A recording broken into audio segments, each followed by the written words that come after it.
Hello friends, मैं जाबिश और आपका स्वागत है हमारे इस यूट्यूब चैनल एजुकेशन हम में। हमारे चैनल को सब्सक्राइब करें और बेल आइकन दबाना ना भूलें, जिससे हमारी सभी नोटिफिकेशन और अपडेट आपको मिलती रहे। So keep watching guys, keep supporting.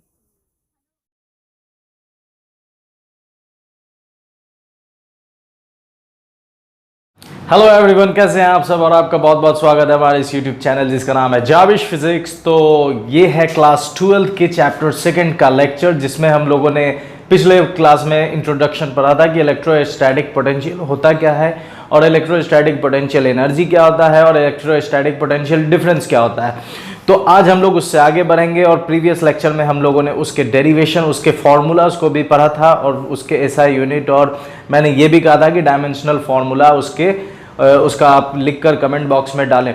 ठीक है, तो चलिए आज लेक्चर शुरू करते हैं। ठीक है, तो जो मैंने प्रीवियस क्लास में थोड़ा बताया था उसका एक बार मैं फिर से रिकॉल कर दे रहा हूँ, ताकि आपको थोड़ा प्रीवियस नॉलेज फिर से एक बार रिकॉल हो जाए, तरोताज़ा हो जाए, तो आगे का लेक्चर पढ़ने में बहुत ही मजा आएगा। इलेक्ट्रोस्टैटिक पोटेंशियल, तो हम लोगों ने प्रीवियस लेक्चर्स में क्या क्या स्टडी करा था। तो इससे पहले हम लोगों ने सबसे पहले पढ़ा था electrostatic potential, electrostatic potential, electrostatic potential, potential energy. ठीक है, तो ये एनर्जी क्या था।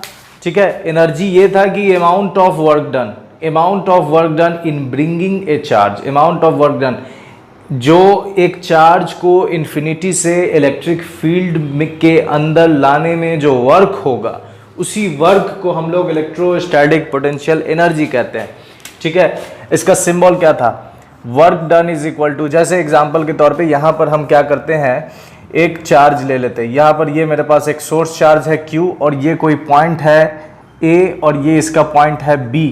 ठीक है, ये O पर कोई चार्ज रखा हुआ है, ये सोर्स चार्ज है, और यहाँ से यहाँ इस तरफ, ठीक है, हम किसी टेस्ट चार्ज को ला रहे हैं। ये टेस्ट चार्ज का वैल्यू कितना है, तो +1 माइक्रोकूलम या +1 कूलम।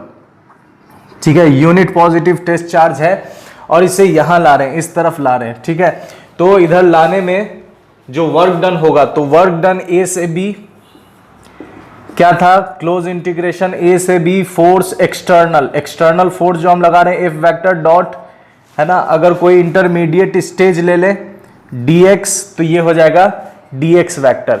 फिर मैंने आपसे ये कहा था कि ये वर्क जो होगा, ये जो फोर्स हम लगाएंगे, ये कितना होगा, तो इक्वल और अपोजिट होगा इस इलेक्ट्रिक फोर्स के, क्योंकि मैंने ये कहा था कि विदाउट एक्सेलरेशन इसे लाना है। तो विदाउट एक्सेलरेशन मतलब इतना ही फोर्स लगाए जो अपोजिट फोर्स को बस कैंसिल कर सके। ठीक है, तो यहां पर हम लोग वर्क डन A से B को लिख सकते हैं क्लोज इंटीग्रेशन A से B, और F एक्सटर्नल की जगह लिख देंगे F इलेक्ट्रिक, इलेक्ट्रिक फोर्स। ठीक है, और ये निगेटिव होगा इसलिए इसके साइन माइनस को हम बाहर कर देते हैं, डॉट dx वेक्टर।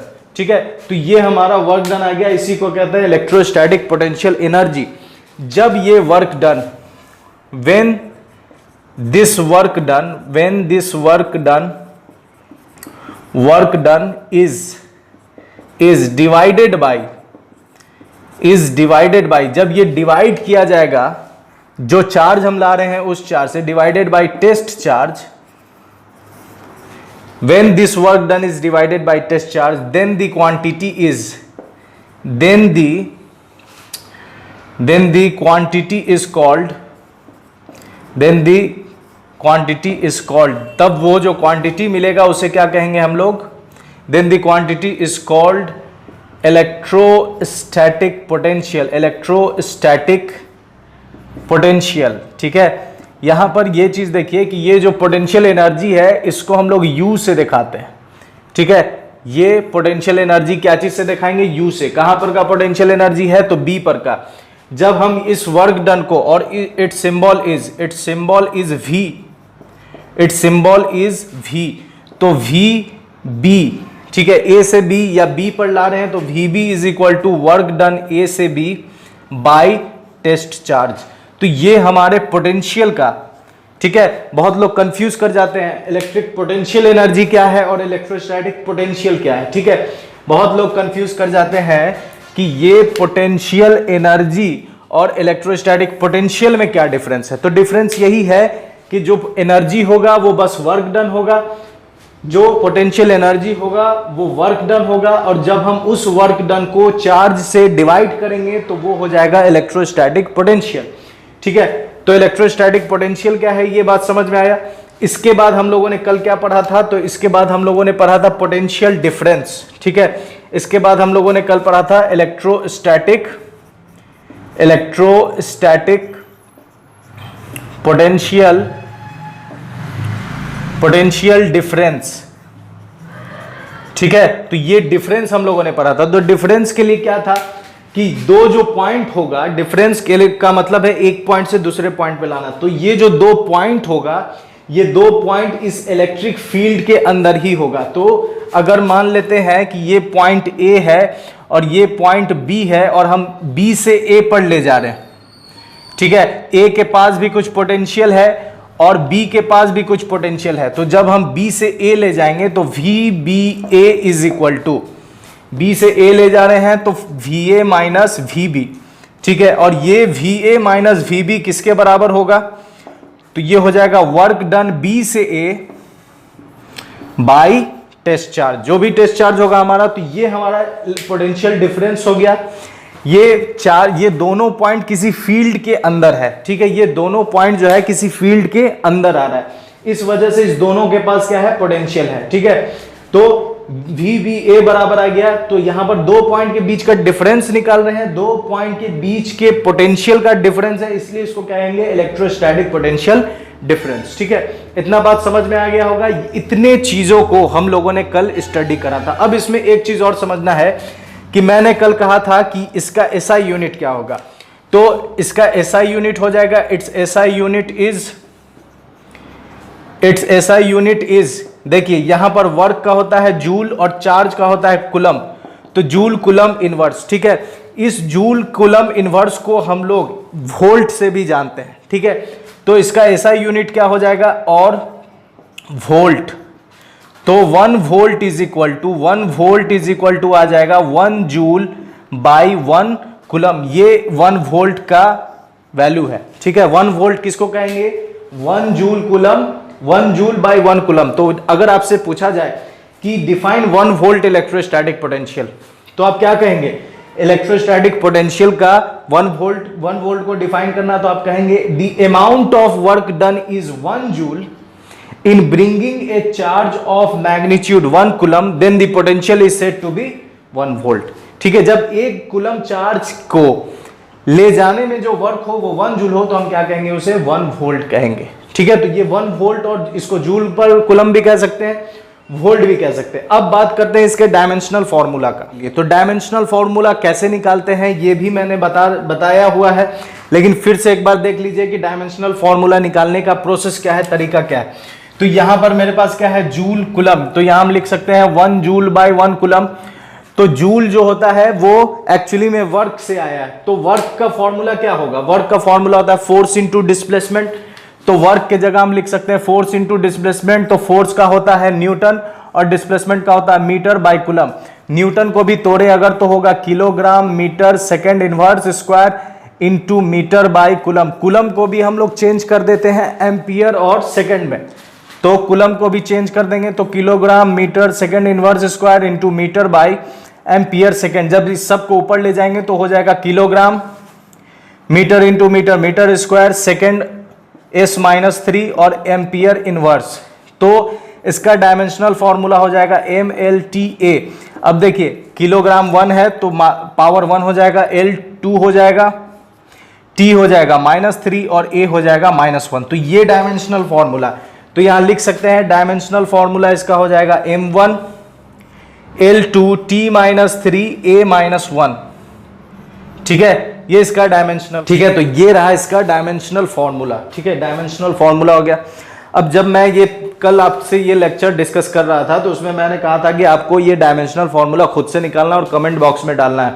ठीक है, इसका जवाब तो जिन लोगों ने कमेंट बॉक्स में इस डायमेंशनल फॉर्मूला को निकाल कर पुट किया है उनके नाम है सुहेली सिंह, सारा आतिक खान और हमजा सिद्दीकी। इन लोगों ने सही सही जवाब निकाल कर कमेंट बॉक्स में डाला है। बहुत बहुत शुक्रिया, आप इसी तरीके से कमेंट बॉक्स में अपने जवाब को डालते रहें और अपने अवेयरनेस का सबूत देते रहें। बहुत बहुत शुक्रिया। चलिए अब आगे बढ़ते हैं। तो इतना समझने के बाद, ये हम लोगों ने प्रीवियस लेक्चर्स में करा था, ठीक है, तो इंशाल्लाह आप उम्मीद करते हैं कि इतना समझने के बाद और बेहतरीन तरीके से आप इसके ऊपर अपना पकड़ बना चुके होंगे कि कौन सी चीज़ क्या है और कैसे आई, ठीक है। अब देखिए, इसके डेफिनेशन को भी मैंने कल बताया था। अब हम लोग आगे बढ़ते हैं। ये स्केलर क्वांटिटी है, it is scalar quantity, it is scalar quantity, ये स्केलर क्वांटिटी होती है, ठीक है। अब देखिए यहां पर जो इलेक्ट्रिक फील्ड है, ठीक है, ये जो इलेक्ट्रिक फील्ड है यहां पर, ये एक्चुअली में कंजर्वेटिव नेचर का होता है। कंजर्वेटिव नेचर कहने का मतलब क्या है? दो चीज होता है, कंजर्वेटिव नेचर और नॉन कंजर्वेटिव नेचर, ठीक है, कंजर्वेटिव फोर्स और नॉन कंजर्वेटिव फोर्स। तो ये दो चीज समझना है, कंजर्वेटिव और नॉन कंजर्वेटिव। कंजर्वेटिव फोर्स हम उसे कहते हैं जिस फोर्स के लिए जो आप वर्क करेंगे वो वर्क पोजीशन पे डिपेंड करता हो तो कंजर्वेटिव है।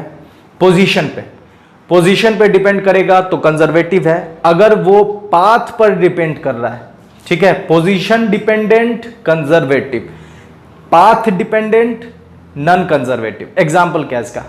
कल मैंने बताया था ग्रेविटेशनल फोर्स फील्ड फोर्स होता है, इलेक्ट्रिक फोर्स फील्ड फोर्स होता है, मैग्नेटिक फोर्स फील्ड फोर्स होता है। ये तीनों नॉन कांटेक्ट फोर्स है, इसलिए ये तीनों कंजर्वेटिव फोर्स है। क्या इसका सबूत क्या है? इसका सबूत ये है कि जैसे मेरा एक छत है, ठीक है, और उस छत की हाइट जो है वो जमीन से 20 मीटर है, ठीक है, 20 मीटर उसकी हाइट है। अब मान लेते हैं कि कोई ऑब्जेक्ट है जिसका वजन है 20 kg, ठीक है, कोई 20 kg बहुत ज्यादा हो गया, आप उठा नहीं पाएंगे। चलिए हम उससे हल्का ले लेते हैं, 5 kg का कोई बोरा है, ठीक है, कोई बॉक्स है 5 kg का। अब उस 5 kg के बॉक्स को उस हाइट पे ले जाना है, तो आपके पास कितने रास्ते हैं उस बॉक्स को उस छत तक ले जाने के लिए? देखिए आपको बेहतरीन तरीके से समझ में आएगा कंजर्वेटिव और नॉन कंजर्वेटिव क्या होता है। ये जमीन है, ये मेरा छत है, और ये छत कितने हाइट पर है? तो 20 मीटर सॉरी, ठीक है, 20 मीटर ऊंचा ये छत है। आपके पास एक बॉक्स है, उस बॉक्स का वजन कितना है? तो बॉक्स का वजन है 5 kg। आपको इसको छत पर ले जाना है, तो पहला रास्ता क्या हो सकता है कि आप इस बॉक्स को इस छत से ले जाएं, सॉरी इस सीढ़ी से ले जाएं। पाथ वन क्या है? बाय स्टेयर्स, स्टेयर के माध्यम से आप ले जा रहे हैं। दूसरी चीज क्या है कि आप इसमें रस्सी फंसाएं और यहां से ऐसे खींच लें, दूसरा ऑप्शन, ठीक है, रोप यूज करके। तीसरा ऑप्शन क्या है कि आप बगल वाले बिल्डिंग में लिफ्ट है, बगल वाले बिल्डिंग में लिफ्ट लगा हुआ है, आप इस बॉक्स को यहां रखें, यहां ले जाएं बॉक्स को और फिर यहां से यहां फेंक दें। ये तीसरा ऑप्शन। चौथा ऑप्शन क्या है? आप बहुत रईस आदमी हैं, आप एक हेलीकॉप्टर मंगाते हैं और उस हेलीकॉप्टर से इसको उठाते हैं और फिर लाकर यहां से हेलीकॉप्टर के माध्यम से, ठीक है, ये हेलीकॉप्टर से, सस्ता हेलीकॉप्टर है, ठीक है, यहां से बॉक्स को आप ले गिराते हैं। तो आपने कितने तरीके से इस बॉक्स को यहां पहुंचाया? स्टेयर, रोप, लिफ्ट, हेलीकॉप्टर, 4 तरीके से पहुंचाए। जब ये यहां था इनिशियली, ये इसका इनिशियल पॉइंट है, ये इसका फाइनल पॉइंट है, जब ये यहां से यहां पहुंचा किसी भी पाथ को फॉलो करके, इसके पास पोटेंशियल एनर्जी कितना आएगा? तो पोटेंशियल एनर्जी आएगा mgh, हर कंडीशन में 5 × 10 × 20, मतलब कि ये आ गया 1000, ठीक है, 1000 जूल। तो हर कंडीशन में पोटेंशियल एनर्जी कितना है? 1000 जूल। क्या ये पाथ पर फॉलो हुआ? मतलब ये जो पोटेंशियल एनर्जी इसमें आएगा, क्या वो रास्ते पर डिपेंड कर रहा है कि आप किस रास्ते से ले जा रहे हैं? नहीं डिपेंड कर रहा है, वो पोजीशन पर डिपेंड कर रहा है। किसी भी रास्ते से ले जाइए, पोटेंशियल एनर्जी कितना आएगा? 1000 जूल आएगा, ठीक है, 1000 जूल किसी भी रास्ते से। तो इसका मतलब कि ये किस पर डिपेंड कर रहा है? पोजीशन पर डिपेंड कर रहा है। और ये जो था हमारा बिल्डिंग, ये किसके ऊपर है? अर्थ के ऊपर है। और अर्थ के पास क्या है? Gravitational force, gravitational field. तो ग्रेविटेशनल फील्ड जो है वो किस पर डिपेंड करता है? या वो जो नेचर है उस फोर्स का या उस फील्ड का, वो नेचर ये है कि वो पोजीशन पे डिपेंड करेगा, पाथ पे डिपेंड नहीं करेगा। तो जो जो पोजीशन डिपेंडेंट होता है वो कंजर्वेटिव होता है। तो उसी तरीके से ग्रेविटेशनल फील्ड, ग्रेविटेशनल फोर्स ये position dependent, electric force, electric field position dependent, magnetic force, magnetic field position dependent. तो ये सब क्या है, ये तीनों कंजर्वेटिव फोर्स। तो इसका जस्ट अपोजिट जो पाथ पे डिपेंड करे वो क्या हो जाएगा, नॉन कंजर्वेटिव फोर्स हो जाएगा। इसका एग्जांपल क्या है, इसका एग्जांपल है force of friction. Force of friction आप जहां जहां उसको घुमा कर लाएंगे वो हर एक पॉइंट पर उस पर फोर्स लगता है, ठीक है। तो वो पाथ पर डिपेंड करता है फोर्स ऑफ फ्रिक्शन, विस्कोसिटी, ये सब क्या है, पाथ डिपेंडेंट है। इस वजह से ये सब नॉन कंजर्वेटिव फोर्स है। और ये क्या है, ये क्या है आपका, तो ये है आपका कंजर्वेटिव फोर्स, ठीक है। अब देखिए पोजीशन डिपेंडेंट है, तो पोजीशन मतलब कि अगर यहीं से चले घूम के यहीं आ जाए तो पोजीशन कितना हो जाएगा, 0 हो जाएगा।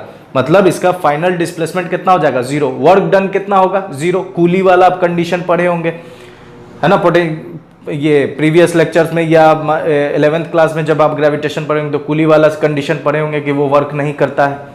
जहां डिस्प्लेसमेंट 0 हो जाए वहां पर वर्क नहीं है। तो ये अगर यहां से उठाएं और फिर यहीं ले आए तो पोजीशन इसका कितना हो जाएगा, इनिशियल और फाइनल सेम, डिस्प्लेसमेंट कितना हो जाएगा, 0।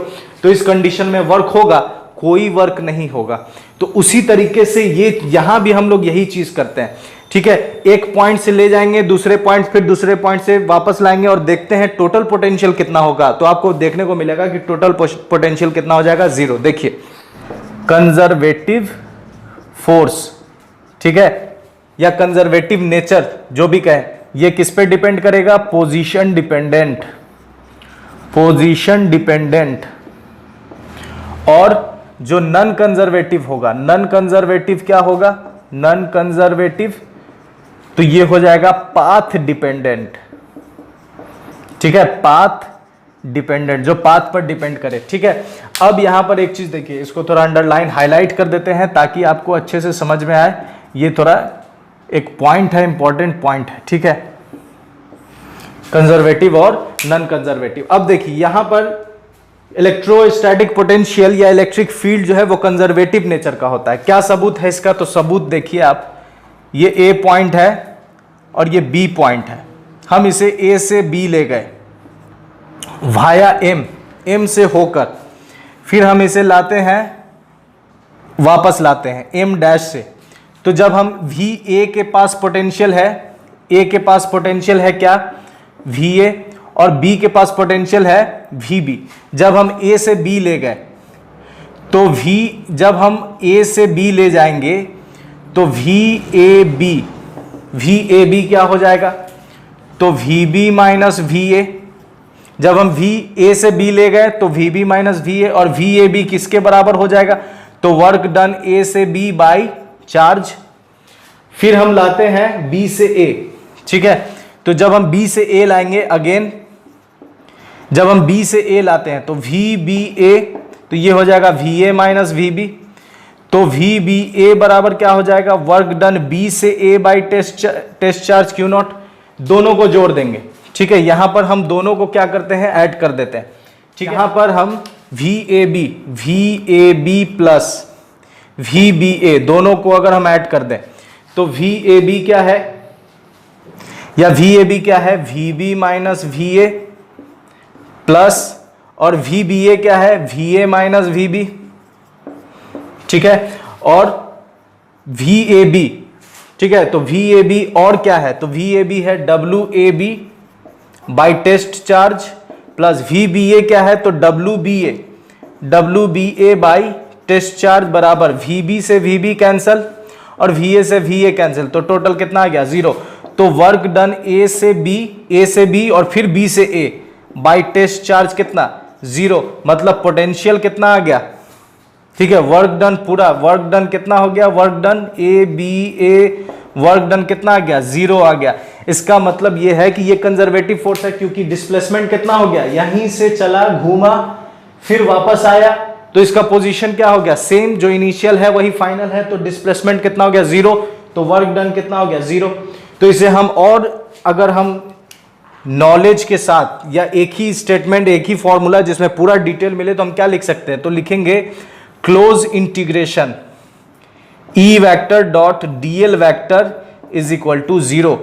मतलब यह है कि जब आप लाइन इंटीग्रल लेंगे इलेक्ट्रिक फील्ड पर, वो भी close, line integral on electric field and that integral will be closed, then the result will be zero. इसका मतलब यह है कि इलेक्ट्रिक फील्ड पर अगर आप किसी लेंथ को क्लोज लूप के लॉन्ग मूव कराएंगे तो आपको रिजल्ट कितना मिलेगा, जीरो मिलेगा।